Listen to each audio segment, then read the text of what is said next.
Well, I gotta tell you, it was probably the saddest day of my life, besides one other day, when I got the call. But I've grieved a lot, and I've had a lot of time to reflect on the blessings that Loren was able to provide for me personally. If I had to calculate who would be the longest term friend in my life, besides my mom and my brother, Loren came third. So the history I have with him was something that I'll never forget. We met in a foreign land. Our families were fortunate enough to end up in Iran, and we had probably the wildest times of any kids imaginable. There was no laws there.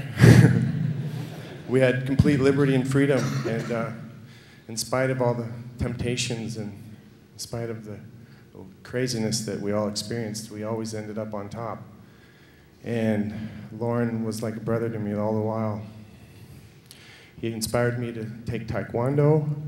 He inspired me to be a Cub Scout. He inspired me to be a monkey.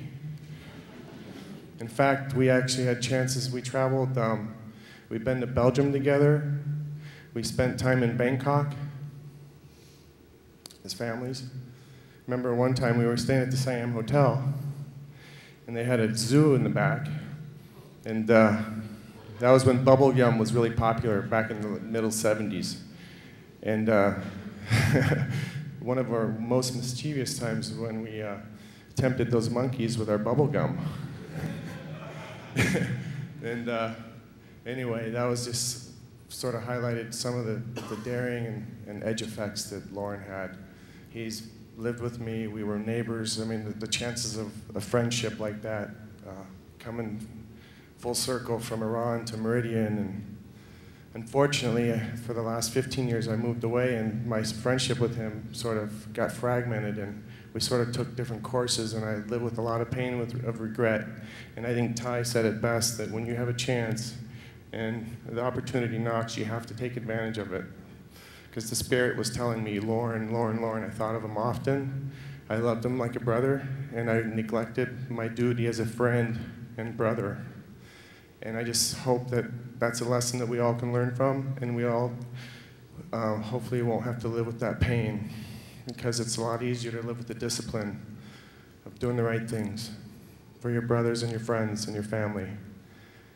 So I have to bury that hatchet myself, but this is a step, and I'm humbled by being his friend and seeing this great turnout and all the lives he touched. He was a beautiful person. He had no need to be right. He was humble. His ego was tamed, maybe a little bit too tamed. He always had strong ambitions and desires, and I know that he always tried to go from one thing to another, and hopefully, as we all know, the path of most resistance is usually the path that's best.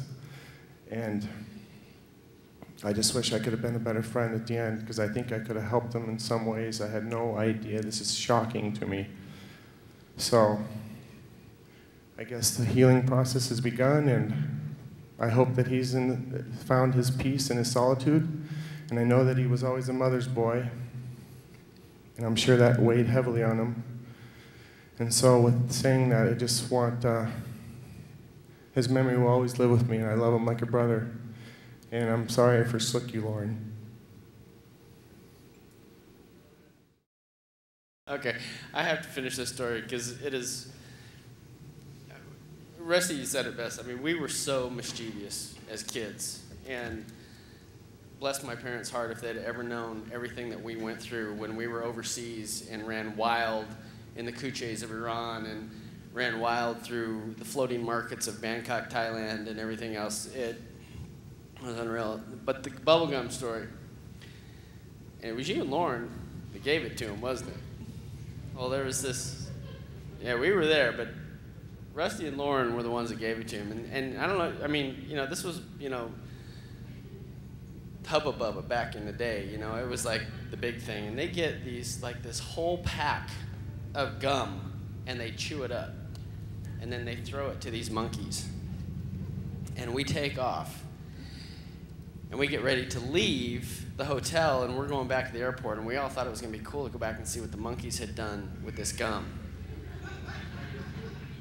I don't think there was a part of those monkeys' fur that was not covered in gum. They had it strung. It looked like a spider web inside this cage. It went from corner to corner to corner, and these monkeys just had it everywhere. So it was quite the story, but anyway. Thanks, Rusty. Is there anybody else that would like to come up? I know there's a lot of people that need answers. Chris?